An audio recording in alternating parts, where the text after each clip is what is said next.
Hello, and welcome back to the podcast. It feels weird saying that. I did an actual opening. Anyway, today I've actually been wanting to talk about this for a little bit, but I didn't know how to talk about it. It's about books that are nostalgic to me.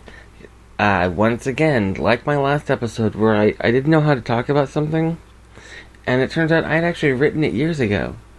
Well, with this one, I could think of a couple of books that I read as a kid or growing up, but I couldn't think of a whole lot of them. And then I remembered that I have an app on a website called Evernote that I use, and I use it all the time, like every day.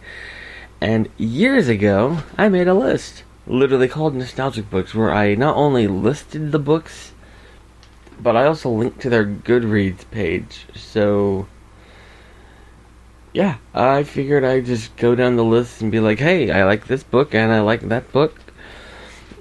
And I'm scrolling down, and there's a book on here that I didn't put. And I can't believe I didn't put it. Actually, there's two. Well, I actually own both of them, because I like them so much that I actually went and bought them again. Actually, I don't think I ever owned most of these. Most of these were library books from high school.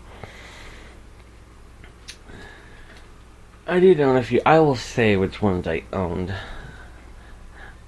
But, yeah, starting off with The Schwa Was Here. It's by Neil Susterman. It was, let's see, that one, I'm opening the Goodreads. A lot of them I'm going to have to have a refresher because I haven't read them in forever. The Schwa Was Here, however, that one I read in high school, and when I was rating the list, that was the first thing that came to mind. And there's an app called Hoopla, I think it's called, and it's basically a library app where you connect to your local library account. You basically, you search for your local library, and then you sign into your account from the library, and then you can basically check out ebooks and audiobooks. It's really cool. Yeah. And yeah, when I made the list, I checked out The Schwa Was Here and I reread it, and it was really good. What is it about? Next book? No. Oh, okay. So it's basically this kid, and everyone ignores him. He doesn't exist. I'm going to read the synopsis here on Goodreads. They say if you stare at him long enough, you can see what's written on the wall behind him. They say a lot of things about the Schwa, but one thing's for sure, no one ever noticed him, except me. My name is Ansi Bonanno, and I can tell you what's true and what's not, because I was there. I was the one who realized the Schwa was functionally invisible, and used him to make big bucks. But I was also the one who caused him more grief than a friend should. So if you all just shut up and listen, I'll spill everything. Unless, of course, the Schwa effect wipes him out of my brain before I'm done. That's basically what it is. This kid is basically invisible, and everyone ignores him. And there is a subplot in the book, and it's so different from that I keep forgetting it's part of that book. I thought it was a separate book, and even now, as you can kind of tell, I'm kind of hesitant because I'm still not entirely sure it's part of this book. Basically, he meets a blind girl and befriends her, and he helps her out and stuff. And there's he's friends with her grandfather, and that's how he befriends her. And it's a major part of the book, but it's like so different from the central plot that like even now I'm like, was it the same book? I'm pretty sure it was. And there's like a helicopter ride and everything. Yeah, and I think that actually, when I think of this while I was here, I think more of that subplot than I do of the actual plot. But it was really good. I actually think there should be a movie. Now that I think about it, before I say that, I should actually look to see if there is one.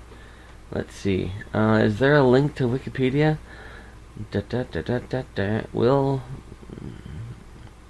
No, I don't see one. Oh wait, actually, hang on. Let me see if... Okay, because I have it in my red. Oh wait, I'm not even signed in to... I forgot to sign in to Goodreads on my computer. I will do that real quick to continue with Amazon. Because if I left a review on one of these books, I will be sure to do that. I mean, read it. Okay, let's see. Let me put in my password.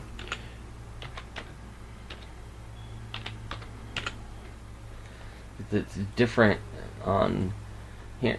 I think my passwords are clever. Unfortunately, I can't say them. It's like I'm a complete idiot except when it comes to my passwords. And unfortunately, it's like I can't tell you what I said. Okay, it's in my... Wait, what? It's in my want to read. No. I gotta hit refresh. Okay, yep, it's in my red. There we go. Did I leave a review? Loading. It's loading. It's loading. I did not. How did I not leave a review? Oh, I technically did. I left a 5-star review. It says rate a review. I will... no, I won't. I won't. Okay, and the next one was... The next book on the list here is called Heck Superhero. And that one I don't... wait, what? Yes, it says you're leaving Evernote. Yes, I know, I'm well aware. Why didn't you do this on the other one? Because I already clicked out of here once. Yes, continue. Continue. Continue. Okay. It wasn't doing anything. I kept hitting continue and it wasn't even doing the X circle thingy at the top near the address bar. Okay. Heck is used to getting... it's Heck Superhero by Martine Levitt. Levitt? Heck is used to getting by on his own. His mother is unreliable at best. But even a boy with a rich imagination is going to have a tough time managing when he and his mother find themselves without a home. It's a good thing Heck has wit, strength, and a lot of optimism. Okay, I don't remember this one in a lot of detail. I mostly remember like the feeling of it. It's from the perspective of a kid who... Remember the part where it says he has a rich imagination? Yeah, it's told from a kid who's convinced he's a superhero, but they're going through something really, really bad. They're through a lot of it, like his mom's in the hospital and he's basically homeless on the streets. So it's like it's fun in the sense that it's from a kid's point of view and he thinks he's a superhero, but at the same time you're like, this isn't a good situation at all. So, it does have kind of a depressing end, but I'm not going to say what that is in case somebody wants to read it. I do remember in detail because I was shocked. He meets a friend. He makes a friend throughout the course of the book, and I don't remember much about his friend, but yeah. Let's go down. Leave it at that. Let's see. Did I leave a review? No, but I left a 5-star review. There's probably going to be a lot of that. I swear I don't have the COVID. Okay, third book on here is So Yesterday by Scott Westerfield. Continue. Why did it do this on the first book? Alright. This one has a long... Okay, no, I hit more. It's not long. Well, it's long-ish. Longer than Hex Superheroes. So Yesterday by Scott Westerfield. Ever wonder who was the first kid to keep a wallet on a big chunky chain or wear way too big pants on purpose? What about the mythical first guy who wore his baseball cap backwards? These are the innovators. The people... innovators is all capitalized. The people on the very cusp of cool 17-year-old Hunter Brack's job of finding them for the retail market. But when a big money client disappears, Hunter must use all his cool hunting talents to find her. Along the way, he's drawn into a web of brand name intrigue, a missing cargo of the coolest shoes he's ever seen, ads for products that don't exist, and a shadowy group dedicated to the downfall of consumerism as we know it. And that one is basically how it sounds.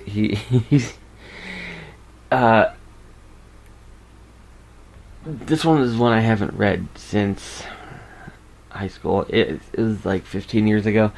But let's see if I left a review. I left a 5-star review. Again, it's another one I more remember the feel of it than I do the actual thing. The plot. The plot is a thing now. The thing I remember the most about it, I remember... They sit down to watch that infamous scene from Pokemon with the flashing lights. And they describe it. That's honestly the first time I'd heard of it, and I remember when it happened, and I saw it on the news, and I remember when The Simpsons made fun of it. But this is the first time I ever really thought about it. And like, it had the scene, and then I was like, oh, I remember this, and then he described it. I was like, oh, that. And now when I think of that scene in the show, or when I see like a clip of it on YouTube, I think of this book.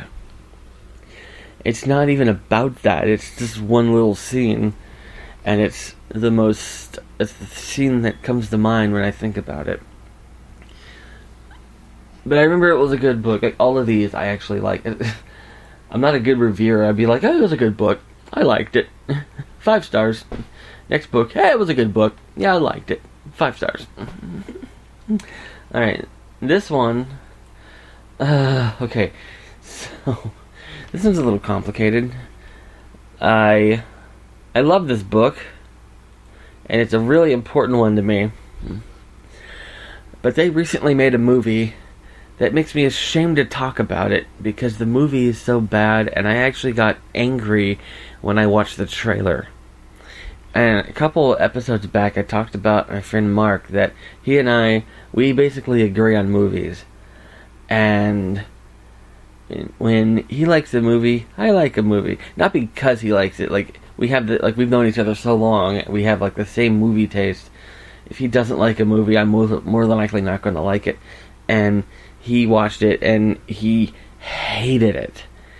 And I bought him, for Christmas that year, I bought him the book, and I think he read it and said he liked it. I have a vague memory of that. It might have been someone else. I don't know.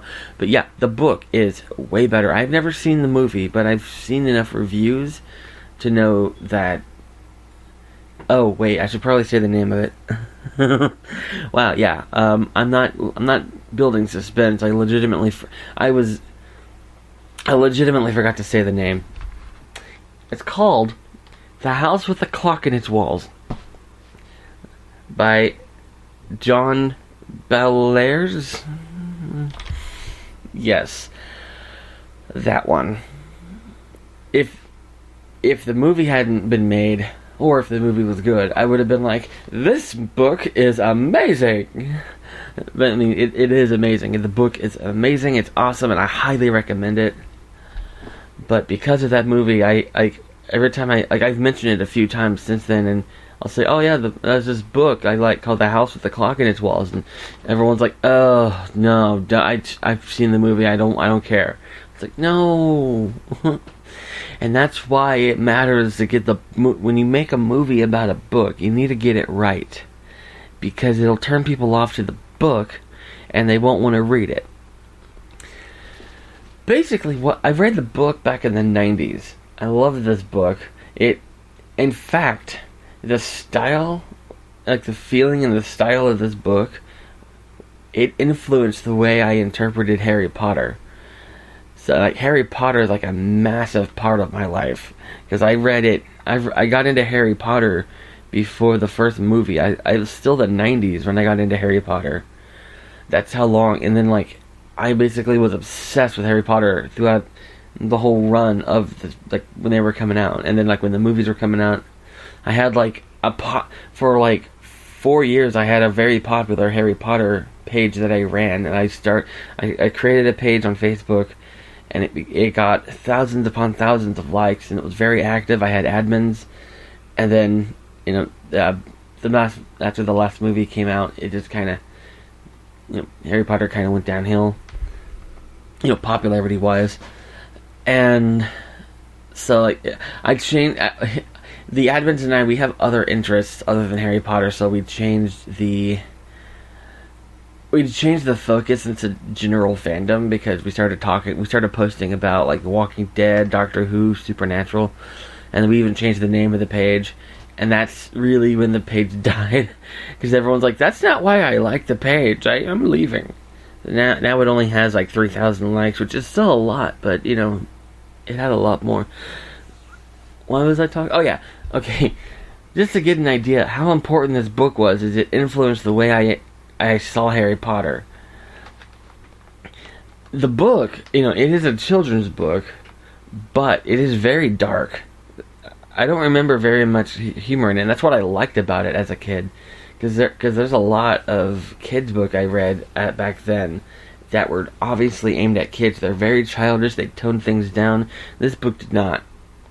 I mean, it wasn't like blood, guts, gore, but it was still dark. Like, the atmosphere of the book, it had a very dark feel to it. And that's why I got angry when I watched the trailer and saw... Okay, I love Jack Black. Don't get me wrong. That is not a Jack Black movie. The story is not a Jack Black movie story. It is a dark story, and when I saw they turned it into just a straight out comedy, and they lightened the mood, made it more of a family movie, I was like, this is not the story that I read as a kid. And a lot of the reviews of the people that have read the book said the same thing. Like, they ruined the story. And part of me, because a lot of times when I complain about a movie and I hadn't seen it, people are like, well, you haven't even seen it. Don't judge it before you've seen it. You don't always have to watch something. I mean, generally, yes. I say that a lot. I'll be like, have you even seen it? You can't say anything. But sometimes you don't have to see it. Like, I've never seen the Emoji Movie. I probably never will, but I don't have to know that, like, yeah, I'm not going to watch it. Probably. It's on Netflix. I every time I pass it, I'm like, maybe I should just get it over with. Rip it off like a Band-Aid that's been super glued to my skin. But this one, I kind of want to watch it just so I can sit, because, like, there have been a few people that are like, you haven't even seen it, how can you know that? Because not only the trailer, but the reviews I've seen and read, it's not the same. Okay, moving on. Wait, did I leave a review? Yes, I did. Of course I did. I left a review on... Wait. No, I didn't. Why did it... Okay, this site is weird. There's an ask. There's a reader Q&A, and the way that it's formatted, it looks like I wrote the first question because my picture is right next to it. But then, like, I look at the bottom and it's somebody else wrote the question. And why? Okay, I didn't. Has anyone else realized that the synopsis in the movie tie-in edition of the film and not the movie? Wait. I didn't even read the synopsis. I've read the wonderful book many times, and there's certainly no character named Serena Izzard, and I've never in my days seen a movie tie-in do this. Okay. I haven't read the synopsis here. When Willis Barnevalt, an orphan, comes to stay with his Uncle Jonathan, he expects to meet an ordinary person. But he is wrong. His Uncle Jonathan and his next-door neighbor, Miss Zimmerman, are both magicians. Lewis is thrilled. At first, watching magic is enough.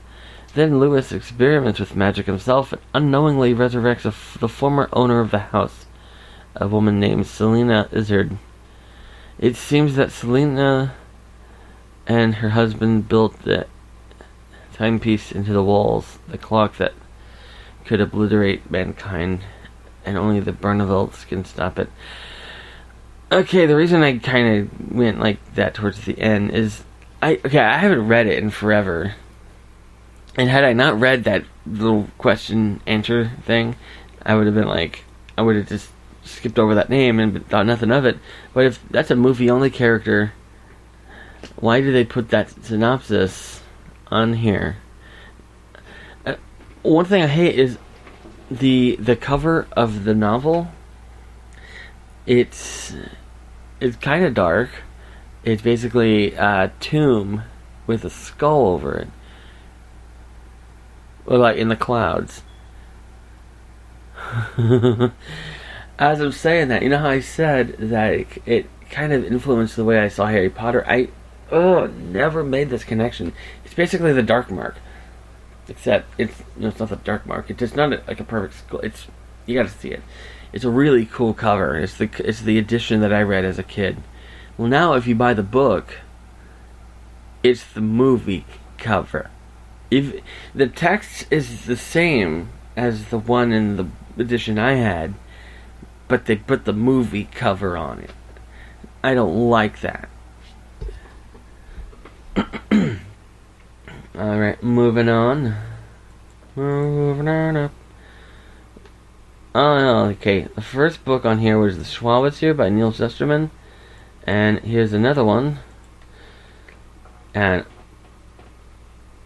I actually like this one more. It's called Wait, when did Goodreads get ads? I haven't had ads up to this point. I was about to click on the more button, and then a Lexus ad just push the whole screen down. Okay, scrolling down. More. Full Tilt by Neil Susterman. 16-year-old Blake and his younger brother Quinn are exact opposites. Blake is the responsible member of the family. He constantly has to keep an eye on the fearless Quinn, whose thrill-seeking sometimes goes too far, but the stakes get higher when Blake has to chase Quinn into a bizarre phantom carnival that traps its customers forever. And then the paragraph went back up. Okay, more. It traps its customers forever. In order to escape, Blake must survive 7 deadly rides by dawn, each of which represents a deep personal fear, from a carousel of stampeding animals to a hall of mirrors that changes people into their deformed reflections. Blake ultimately has to face up to a horrible secret from his own past to save himself and his brother. That is, if the carnival doesn't claim their souls first. This one was a really interesting one. It's basically like a haunted carnival, but it's not.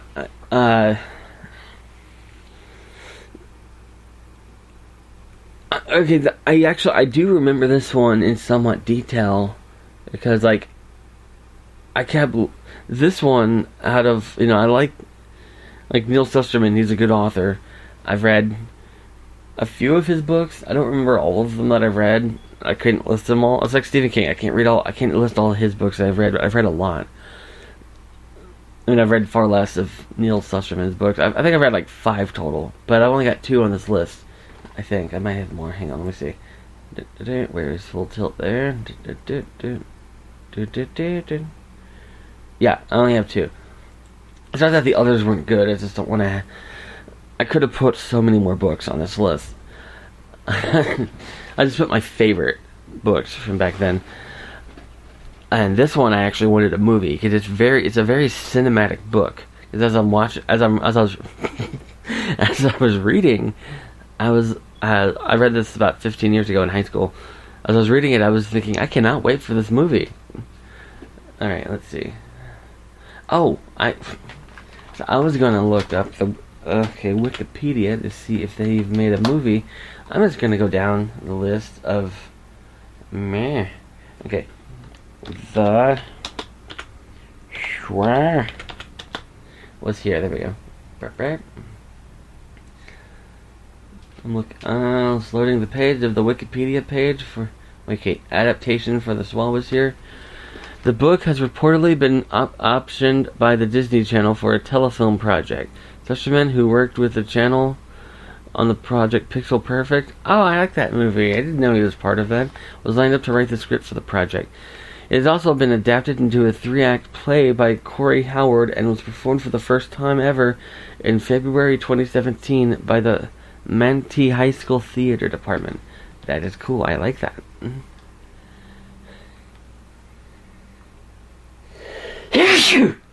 Yep, felt that coming. Alright, I'm on Neil Susterman's page. Let's see.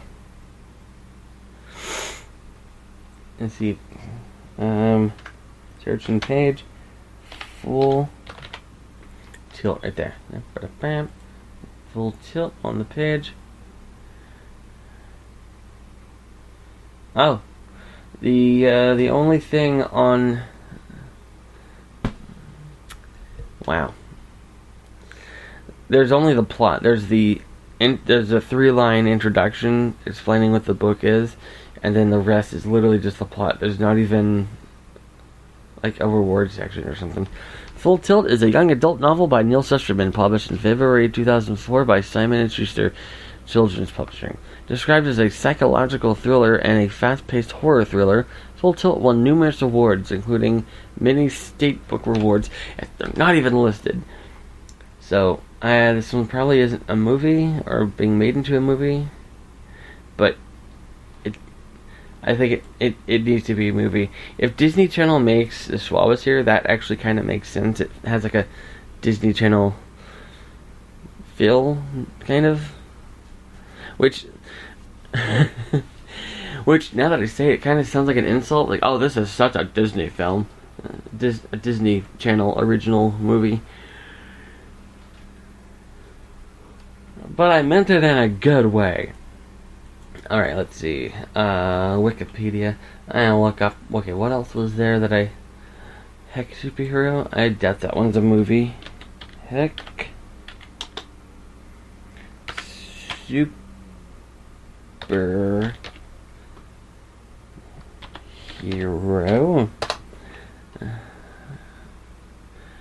Nope.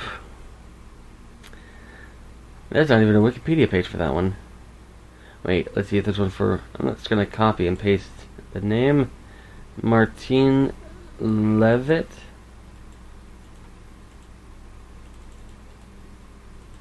Paste.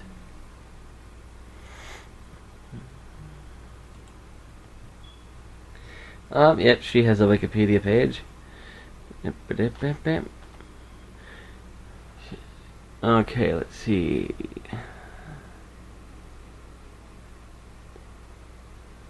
She has a bunch of novels. That's the only one I know of, though, is Hex Superhero. I've never heard of any of the others. But it's the only one I know, but it's a really good one. Alright, let's see. House with the Clock in Its Walls. I don't know if that one has a movie adaptation. Actually, you know what? It doesn't. It does not have a movie adaptation. Alright, let's see. So yesterday.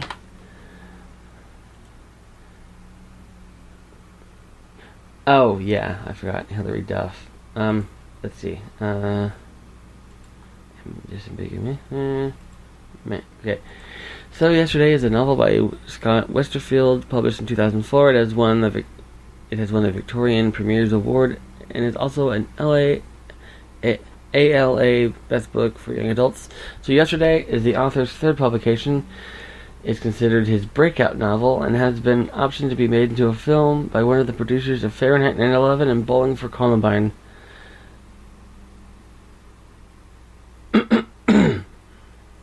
Huh. I would not expect that. Alright, let's see. Okay, now I'm already caught up on those.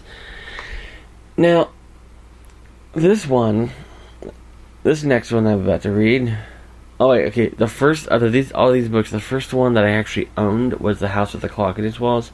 That wasn't a library book. I owned it. The other ones I've listed so far that I've discussed were library books. This one I owned.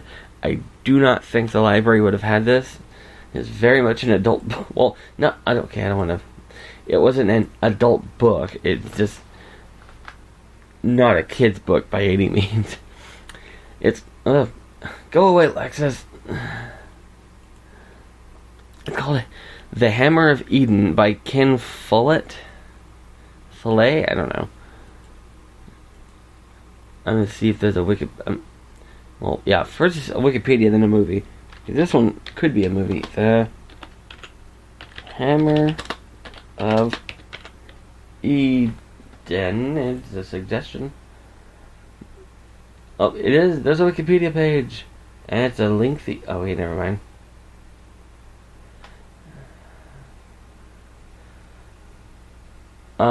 The cover of the book and the Wikipedia is not the cover that I read.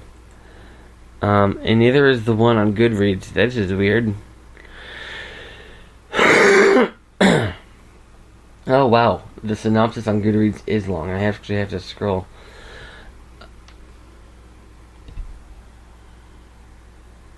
When controversial radio talk show,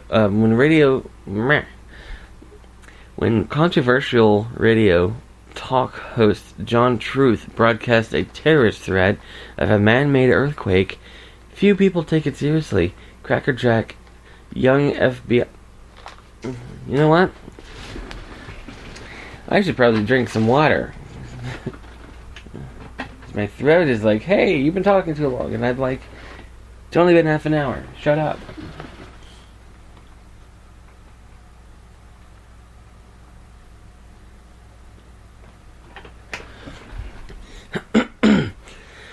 Alright, see if that's better.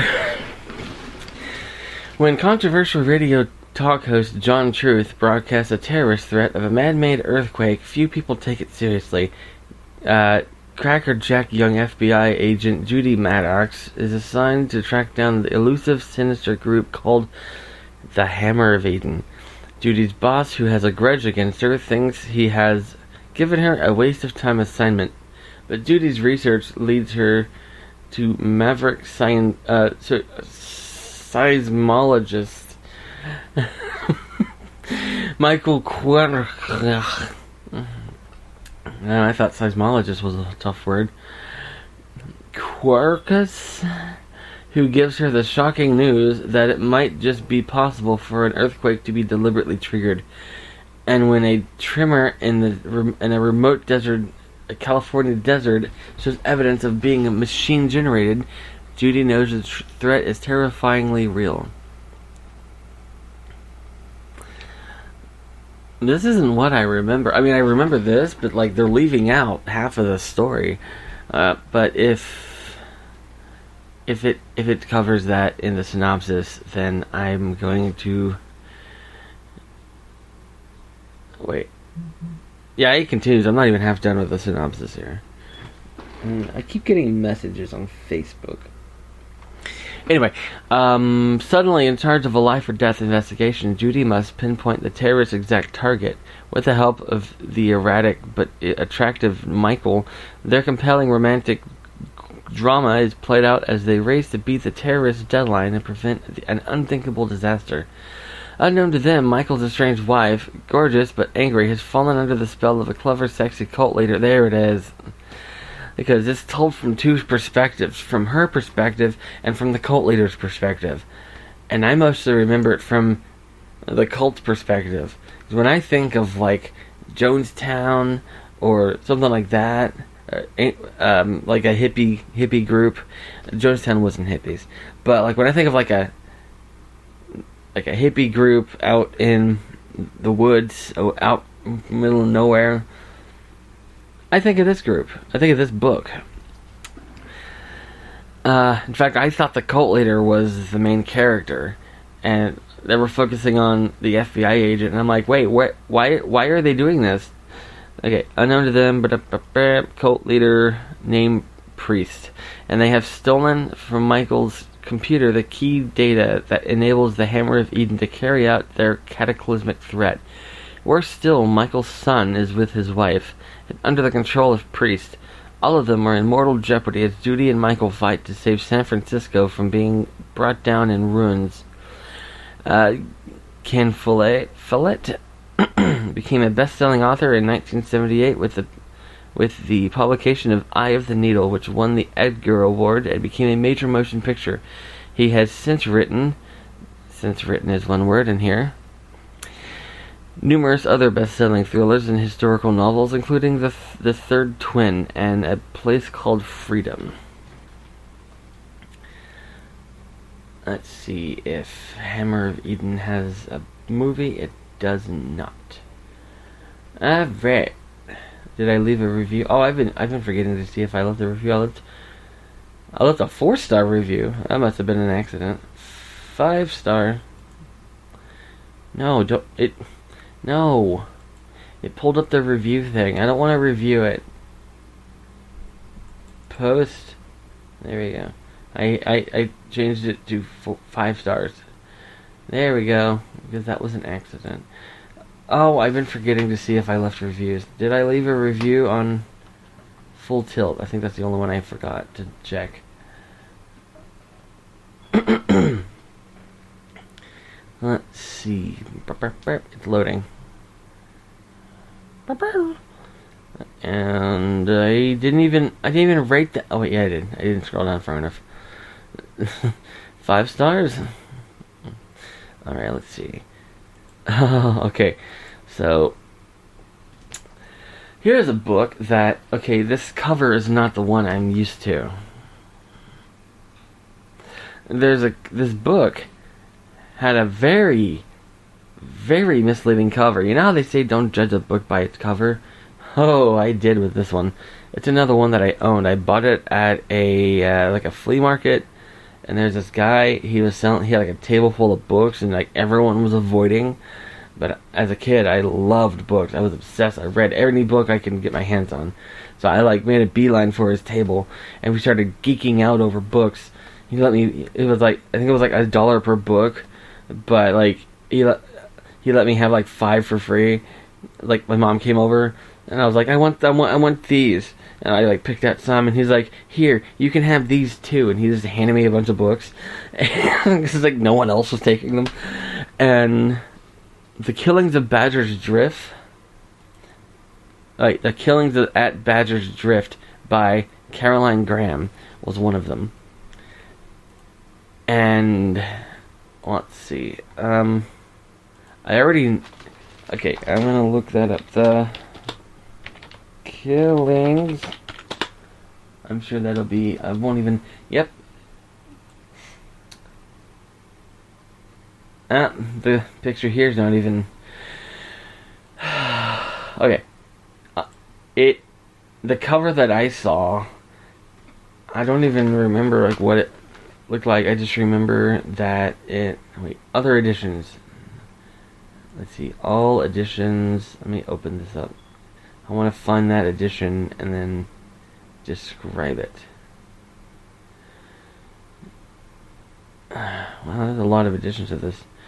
I'm seeing every edition cover, and I'm not seeing the one that I saw, the one that I owned. Wow, there's a lot of editions here. But anyway, I thought it was like a lighthearted, small, because it talks about like it was a small town, and like the back cover, like I don't remember. I thought it was like a small town, and it was like a northern exposure type thing, where like lighthearted and. Badger's Drift is an ideal English village, complete with vicar. I see that. It's one of those words I've seen but never heard. So, meh. Bumbling local doctor, kindly spinster with a nice line in homemade cookies. But when the spinster dies suddenly, her best friend kicks up an unseemly fuss. Another Facebook message. An unseemly fuss. Loud enough to attract the attention of Detective and Chief Inspector Tom Barnaby. And when Barnaby and his eager beaver deputy start poking around, they uncover a swamp of ugly scandals and long-suppressed resentments seething below the picture postcard prettiness. Yeah, it's a pretty graphic detective story. And yeah, like the whodunit of it all, like at the end when you find out who done it and why. Yeah, it's definitely not some harmless little kid's book. But I still enjoyed it. And the reason I was like, oh, I'm sure everyone knows this one, is because well, a few years ago I was looking through Netflix, and there's a show called Midsummer Murders, and like this was years after I'd read this book. I hadn't even thought about it in years, and I was like, oh, this sounds interesting. It's an old British detective story series that's actually still going. Wait, let me see. Midsummer Murders. It's 21 seasons, and it's still going. And so I was like, I saw like synopsis. It follows Barnaby and all that. And again, like that name didn't mean anything to me at the time. I was like, oh, that sounds interesting. I'm gonna watch this. It's an old British detective show. It sounds really interesting. Pilot episode: Killings at Badger's Drift. Turns out, this is book one of a long-running series. The Chief Inspector Barnaby series. Let's see, how many books are in the series? 1, 2, 3, 4, 5, 6. There's 7. And yet there's... Wow. Okay. Okay, that is not what I was expecting.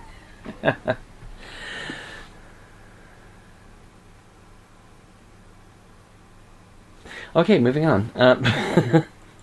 Oh wait, did I leave a review? I don't think I did. But at the same time, I don't remember anything. I've slept since then. A couple times.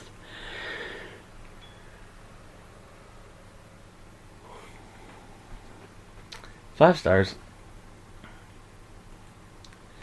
Let's see. Shiloh by Phyllis Reynolds.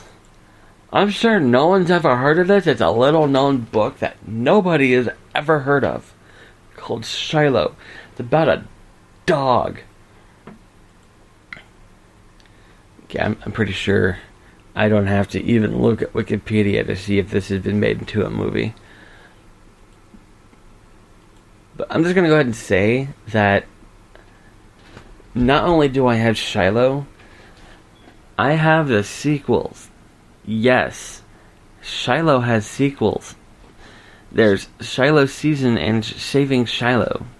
And no, I don't remember a thing about them. I know I read them. I checked them out from the library, and I read the first one, and then I watched the movie, and then someone's like, when I went to go, like, I went back, and I saw there was sequels next to it. I'm like, oh, there's sequels. Shiloh has sequels, and I read them. And I'm not saying they're not memorable. I'm just saying I don't remember them. There's a difference with Shiloh. Okay, here we go. Ba-da-ba-bam. Oh crap! No, I clicked the wrong thing. I clicked Shiloh buff. Shiloh. I should probably,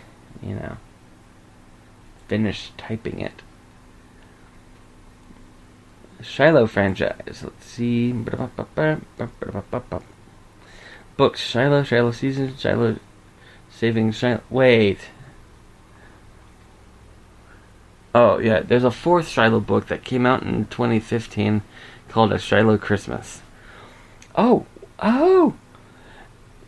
They made the sequels into movies. The first one, Shiloh, is a movie, obviously. It was, it's a classic movie. And then they made Shiloh Season in 99 and Saving Shiloh in 2006. Now I gotta go watch those. I gotta get, let's see. There is an app I've been trying to push on people, and everyone's like, oh, I'm good. I'll just look manually. It's called Yidio. Yidio. And I use it every day. Basically, instead of looking through every single streaming service, you literally just type in the title like Shiloh, and it tells you everywhere the movie is streaming, so you don't have to. And even if it's not streaming anywhere, like this one, Shiloh has. It's not streaming anywhere. Let's see. Saving Shiloh. Okay, this one, it's not streaming anywhere, but you can rent it on Amazon, and it says that, and you can link to it. And let's see, Air Bud. I'm pretty sure that's on Netflix. It was on Netflix. But you can rent it on Amazon, Vudu, Google Play, iTunes, and YouTube. This isn't going the way I wanted it to, because I figured by now I would see one that you can actually, let's see, The Craft. Why is, okay, I looked up Shiloh, and one of the recommended related movies was Air Bud, which makes sense. One of the recommended related movies to that is The Craft.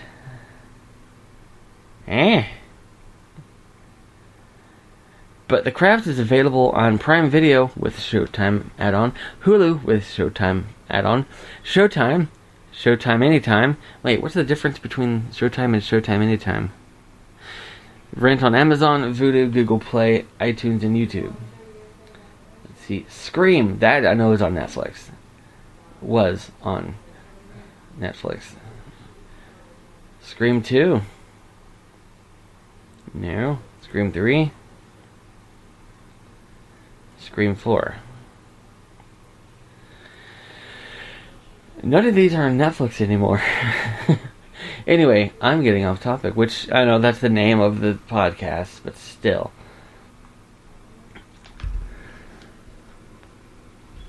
Did I leave a review for this?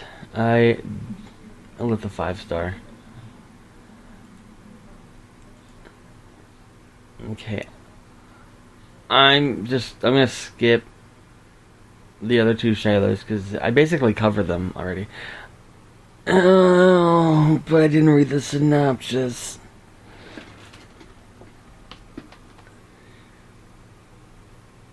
Okay, basically Shiloh's this kid that saves a dog from an abusive owner. Alright, Change the Locks by Simon French. Loading. This one I read in under a couple of hours one afternoon.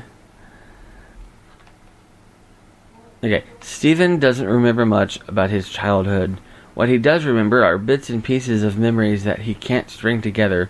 His mother avoids answering his ever-increasing questions as she tries to cope with the shreds of her life. Award-winning Australian author Simon French draws a realistic portrait of a child searching for himself while coping with a situation beyond his control. Again, this is another one that I more remember the feeling of than... I know that sounds weird, like, I guess non-readers will be like, what do you mean the feeling of? You mean how the book felt in your hands? No. Let's see. Change the locks on Wikipedia.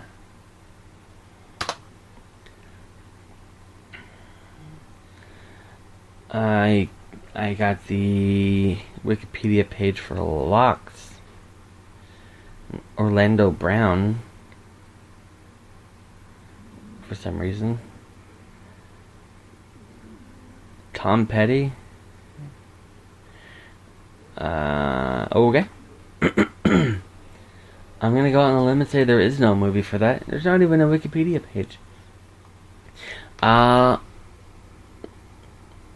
This book. The Pigman. Oh, wait, hang on. Let's see if Change the Locks has a review. It has 5 stars. I did 5 stars. The Pigman. Okay, before I read this, I want to see if there's a page for this. Pigman. This is another one that I really like. It's a novel because there's a sequel. Let's see.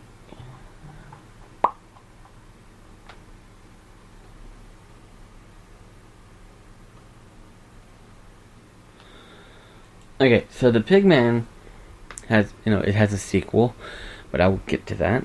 Well, it says Pigman number 1. Oh, wait, yeah, that's right, because there is a sequel. Usually they don't put number 1 unless it's like a long-running series. Anyway, more. When sophomores John and Lorraine played a practical joke a few months ago on a stranger named Angelo Pignati, they had no idea what they were starting. Virtually overnight, almost against their will, the two befriended the lonely old man. It wasn't long before they were more comfortable in his house than their own. But now Mr. Pignati is dead, and for John and Lorraine, the only way to find peace is to write down their friend's story, the story of the Pigman. Wow, that was a spoiler. Because it makes it sound like, oh, he's dead. He died like in the first couple chapters. They meet him, they introduce him and all that, and he dies, and the rest of the story is them dealing with it. No, that is the end. That's how the book ends. It's like a shock when the Pigman dies. It's like, oh, he's dead. Wow, they just put that right there in the... I put 5 stars.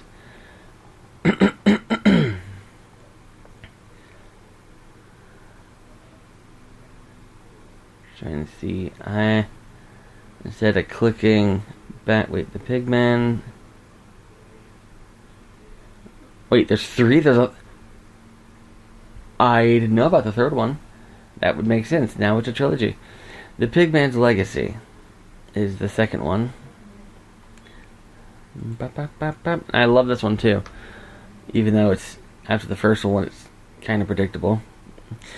The Pigman has been dead for 4 months when John and Lorraine visit his empty house and discover a down-and-out old man on the run from the tax collector. Convinced he's a sign from beyond the grave, John and Lorraine decide they've been given a chance to make up for what happened to the Pigman. Suddenly, they're deep in another zany adventure with a surprising old man. What they learn along the way is the Pigman's legacy. Also, he also dies at the end. Since they spoiled the last one, I figured I'd spoil this one. Alright, let's look at the 3rd one. I didn't even know that was there. It's called... Wait, load. The Pigman and Me. Alright, let's see. 853 horrifying things had happened to me by the time I was a teenager. That was when I met my Pigman, whose real name was Nano Frankie. The year Paul Zindel, his sister Betty... Wait. Paul Zindel's the... I forgot the name. I forgot to say the name of the author. Paul Zindel wrote The Pigman List Legacy. Is my computer playing music? The year Paul Zindel, his sister Betty, and their mother lived in the town of Travis, Staten Island, New York. What? It is playing music. Hang on, let me click the thing on the tab that turns that off. Okay. The year Paul Zindel, his sister Betty, and their mother lived in the town of Travis, Staten Island, New York, was the most important time of his teenage life. It was the year he and Jennifer Wolopopsky were best friends. It was the year of the apple tree, the Waterhead Baby, and Cemetery Hill, and it was the year he met Nano Frankie Vivani, who became his Pigman. Every word of his story is true, and the Pigman in me is an added bonus. One crucial piece of information: the secret of life, according to the Pigman. Why? Okay, this ad has a video and it keeps playing. So, the third Pigman book is actually an autobiography. Which, there's nothing wrong with that. It's just, I got excited for a second thinking there's a third book that continues the story. Alright, I looked to see if I left a review. No, I did not. I didn't even know it existed till now. Let's see. I have 6 more left.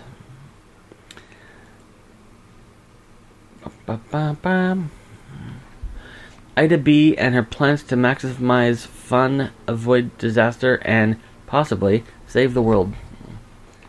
That is the title. By Catherine Hannigan. I read this in 2007. And I own... I forgot to say which ones I owned and which ones were library books. Okay, out of these, the ones I owned so far that I've covered: House with the Clock in Its Walls, Hammer of Eden, Killings of Badger's Drift, Change the Locks, and now Ida B. So yeah, I was out of school by the time I read this. This was like a year after I graduated. I graduated in 2006, and I forgot how I came across this. I think it was another flea market.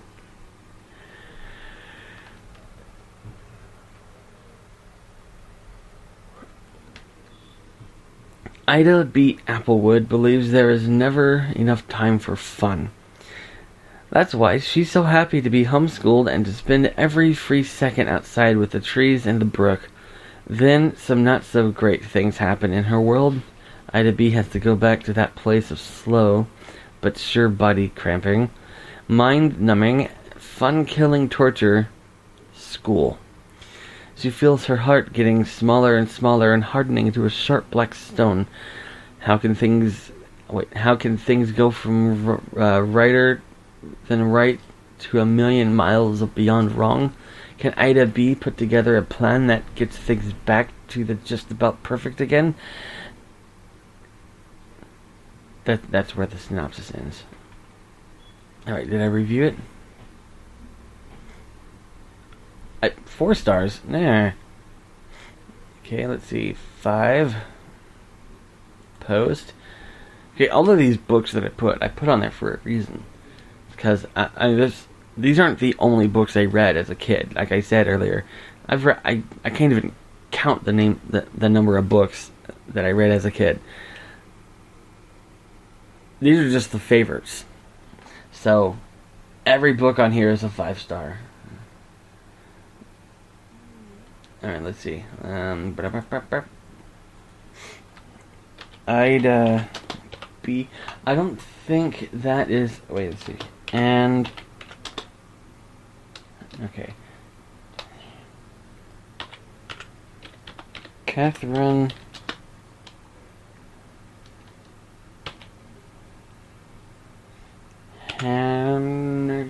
Yeah, there it is.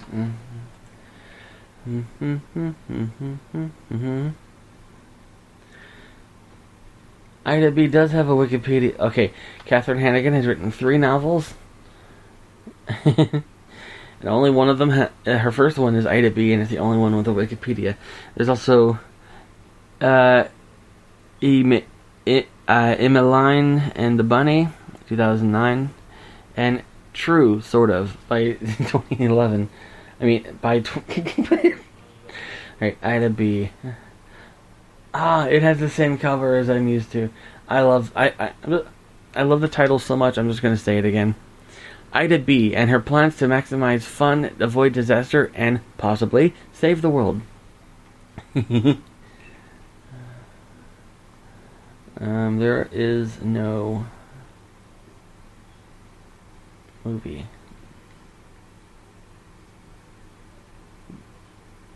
But there should be. There totally should be.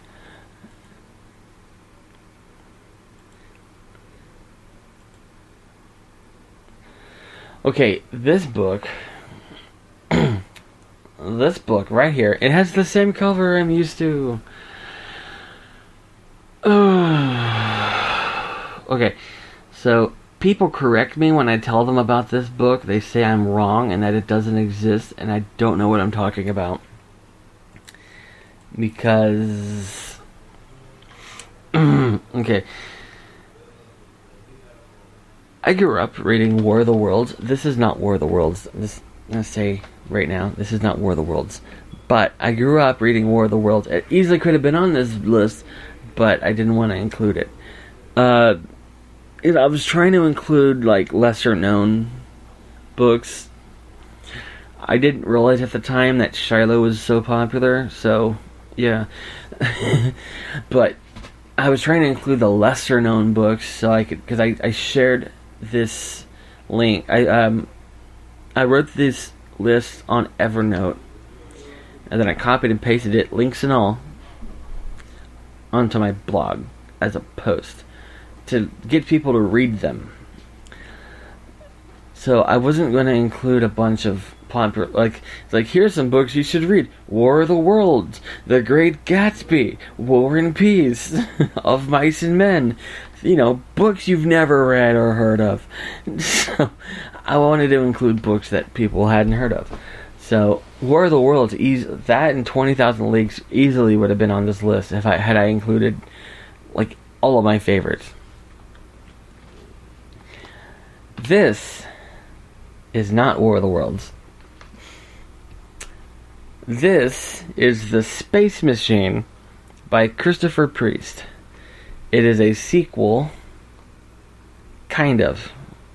It's a prequel sequel, and obviously it's unofficial, because it came out in the 70s, I believe. I gotta scroll down and look. Came out in 1978. First published 1976. Alright.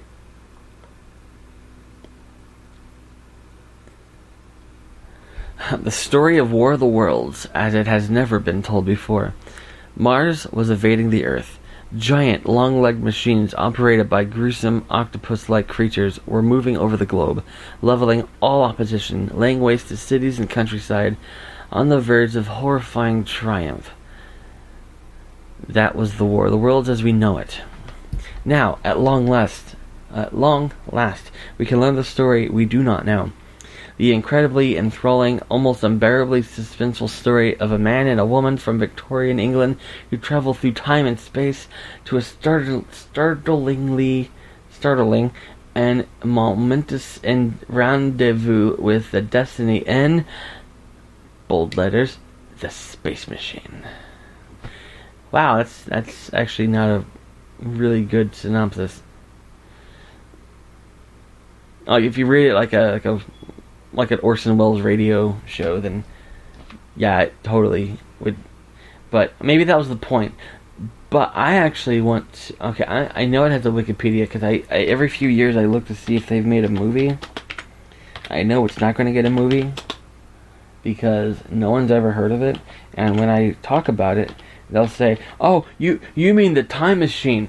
H.G. Wells wrote the Time Machine." I'm like, "No, I'm talking about the Space Machine." No, it's called the Time Machine. Alright. The Space Machine, subtitled A Scientific Romance, is a science fiction novel written by English writer Christopher Priest. First published in 1976, it follows the travels of protagonist Edward Turnbull and Amelia Fitzgibbon. The pair are dropped on the surface of Mars due to interference by Turnbull. Prior to the Martian invasion of Earth that forms the storyline of H.G. Wells' 1898 novel, The War of the Worlds. Edward and Amelia, who works for the inventor Sir William Reynolds, have used Reynolds' space and time machine to jump into the future at the onset of the Mars invasion. They find that on Mars, humans have been turned into Martian slaves. It's very good. I like it. It tells an alternate, it's not an alternative take on the story. It's like a different perspective of the story, and I liked it. I read it around the time the Steven Spielberg movie came out, and regardless of what people say, I actually really like that, because so many people were like, "Let's just pretend that movie doesn't exist," and I'm like, why? It's good. I will say this though, they haven't made an actually really good adaptation of War of the Worlds. The 50s version, it's a classic. I love that movie. And the 2005 Steven Spielberg one, also a great one. I love that one too. And I love the grandparents at the end of that movie when they finally make it to Boston. I think it's Boston. And they finally make it there, and the grandparents open the door. The grandparents are actually the protagonists from the 1950s War of the Worlds. I know that's that's a very popular fun fact about the movie, but for the one person out there that probably doesn't know that, there's a fun fact for you. Both of them are really good, but they're not real adaptations of the book, because the book again takes place in Victorian times in London and in England, and it's told totally different. He's by himself, and he's going through all this, and he's trying to get to his wife, and it's just they've never really adapted that. They've always modernized it and added characters and plot lines, and it's not the same story. But it's not a bad thing. It's just I want an actual adaptation of the book. Alright, let's see. Christopher Priest. I know I've heard that name other than here. He wrote a bunch of novels. He's got a new one that came out in 76. He's not only still alive, he's still writing. He is 77. And let's see, what did he write? Inverted World, Space Machine, The Dream of Wessex, The Affirmation, The Glamour, The Prestige. Wait, is that the one I'm thinking of? Is that the one that was made into a movie? 2006 film adaptation. Okay. So the author of the Christopher Nolan film The Prestige wrote The Space Machine. That is cool. I like that. Little fun fact for ya. Alright. The Exiles Trilogy. This is the Exiles Trilogy by Ben Bova. And it's the same cover that I remember. I don't know, that's a big deal to me. They say don't judge the book by its cover, but it's always I like having the same cover. This is the one that I know, and it's how I recognize it, and it's the same. I read this a long time ago. My let's see. My uncle let me borrow it, and I read it. And then, let's see, when did it come out? Was it But 2018. Oh wait, no, that was when I added it to the list. When did the book come out? 1980. Okay, no, I don't remember when exactly I read it, but it was 2003, 4, or 5, one of those. But yeah, my uncle let me borrow it, and then either a few or a couple years later, he passed away. So, yeah. And then I lost the book, so there's that.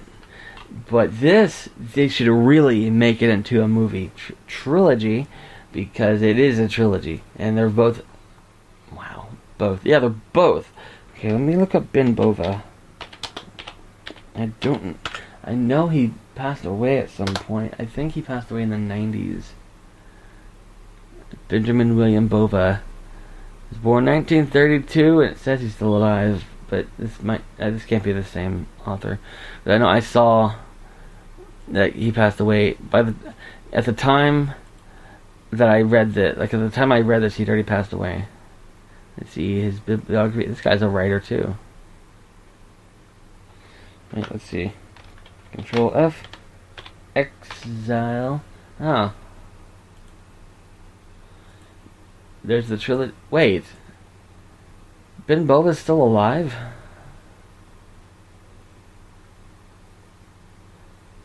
But he was dead. Hang on. I know he was dead. Ben Bova.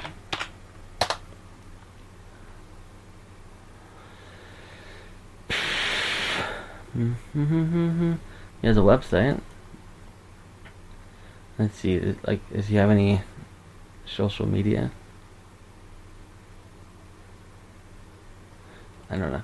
But his website, oh, wow, yeah, he's really old. Search for life in the future. Let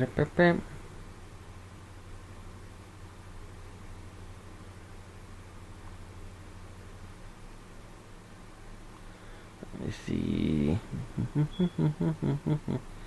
Contact.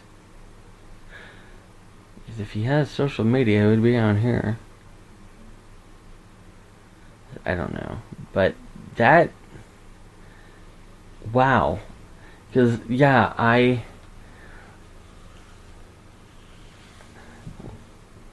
he came back to life, I guess, because when I was reading this book, because I went to school and I wanted to see what else he had written, and it said he had died in like the 90s or something like that.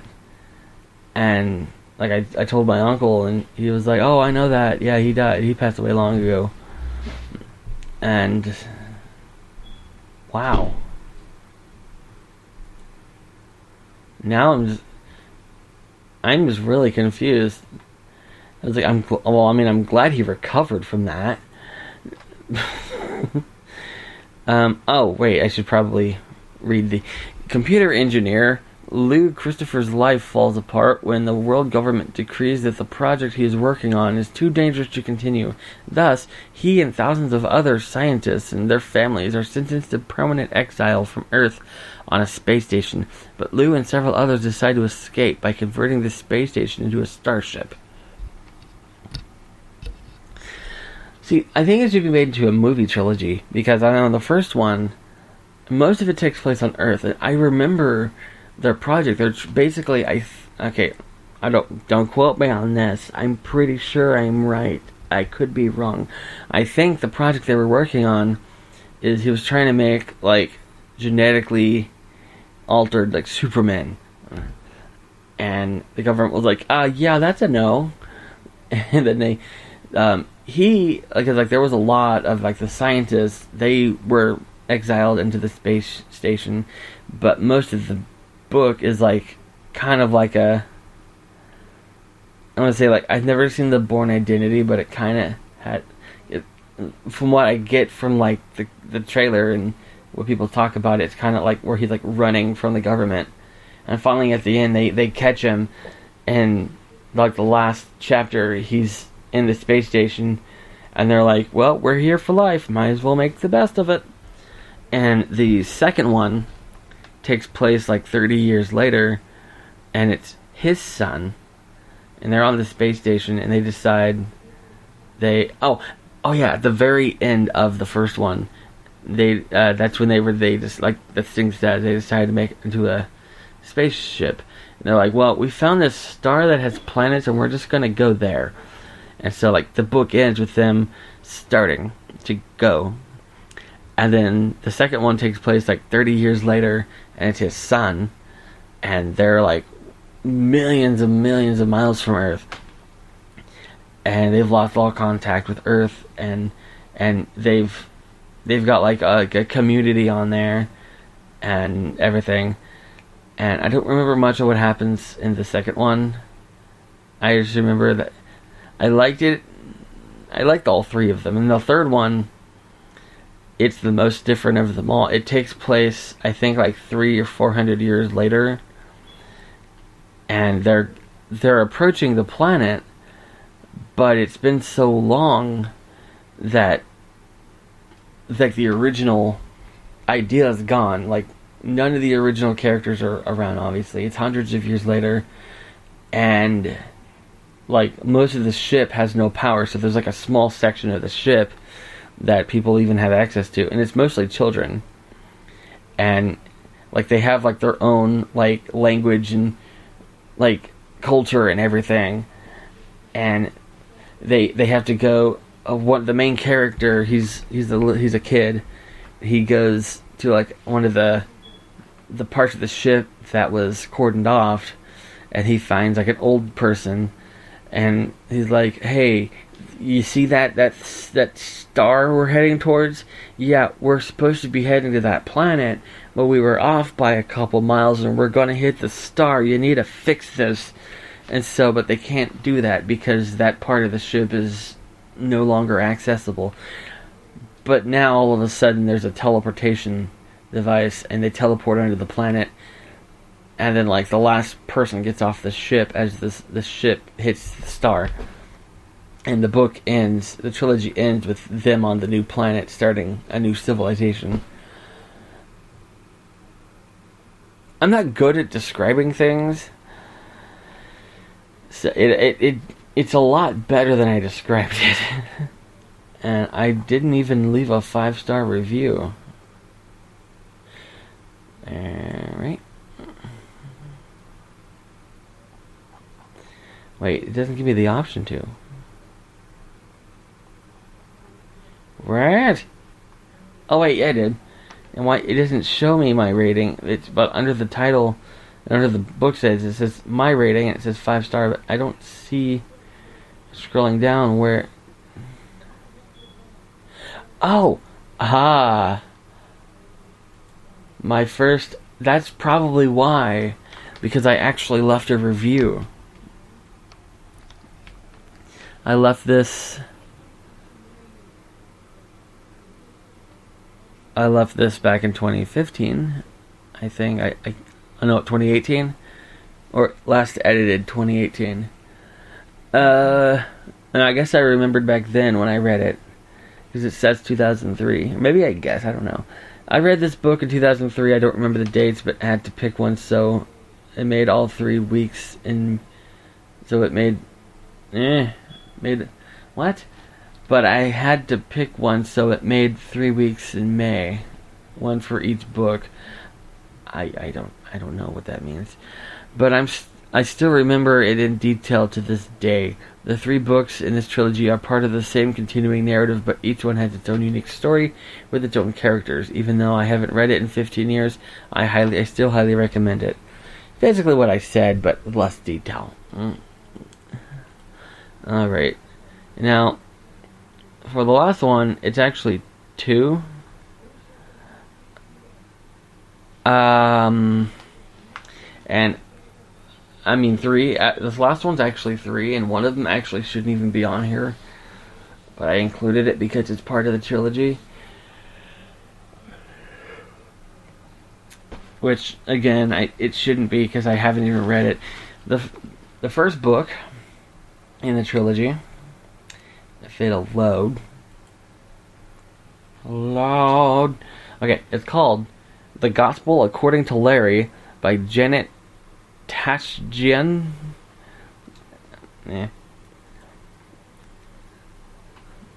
A funny, thoughtful novel that takes on some sophisticated issues such as celebrity worship, consumerism, and the way multinational corporations shape our lives. Ages 12 and up. Josh Swinson is not your average 17-year-old. At the age of 2, he was figuring out algebraic equations with colored magnetic numbers. He is a prodigy who only wants to make the world a better place. Josh's wish comes true when his virtual alter ego Larry becomes a huge media sensation. Larry has his own website where he posts sermons on anti-consumerism and has a large following of adults and teens. Meanwhile, Larry's identity is a mystery to everyone. While it seems as if the whole world is trying to figure out Larry's true identity, Josh feels trapped inside his own creation. What will happen to the world and to Larry if he is exposed? So I read that, and I really liked it. Again, I'm bad at reviews. I liked it. And I left a 5-star review. And instead of continuing to talk, I'm just going to continue to the second book. Vote for Larry. Actually, I'm going to see if this is on, actually, the Gospel according to Larry. Right there.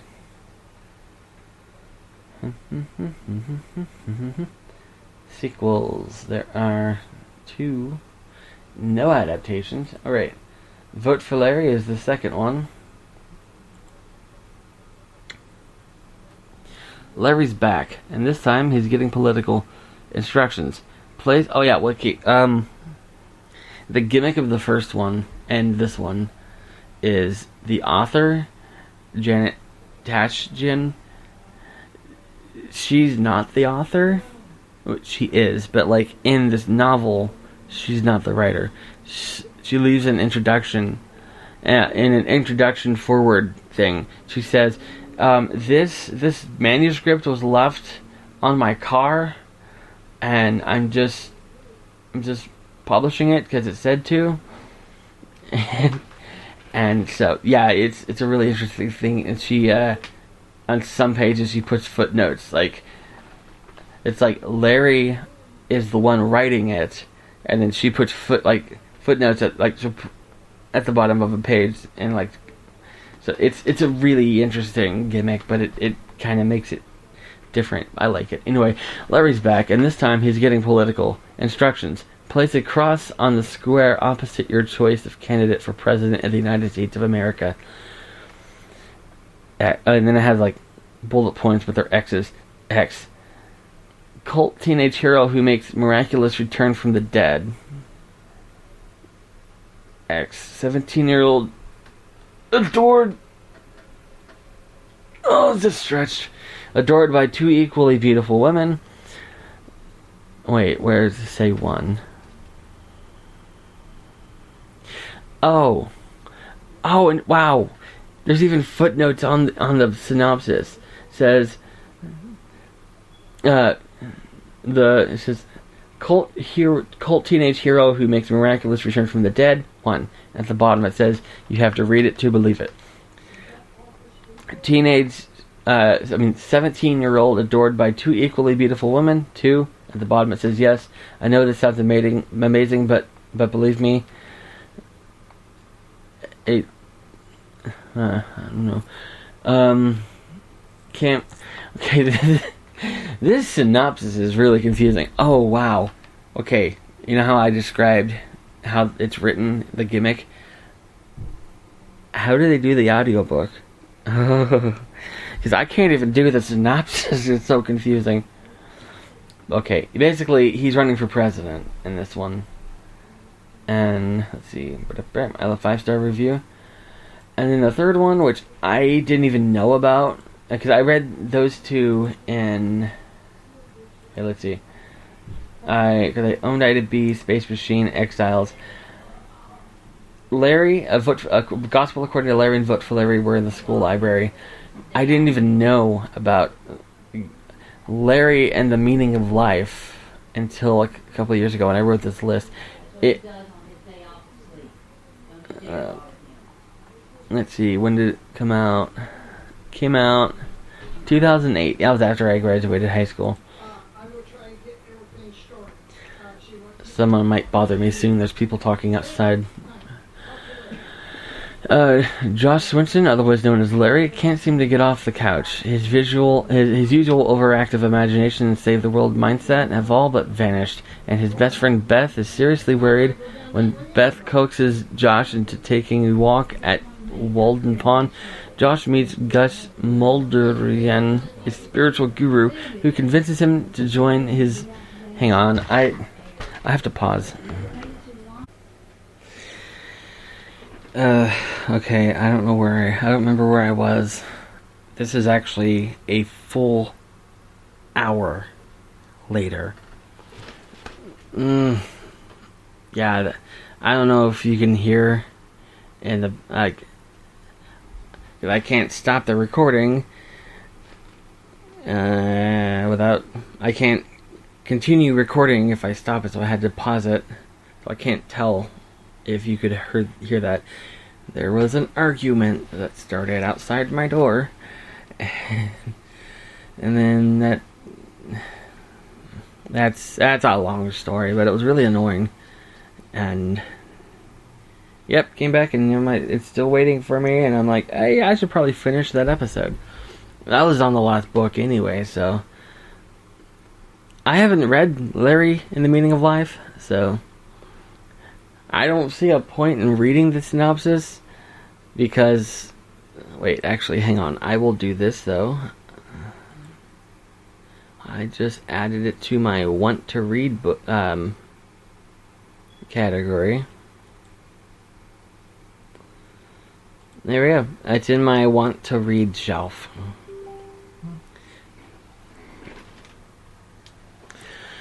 So, but,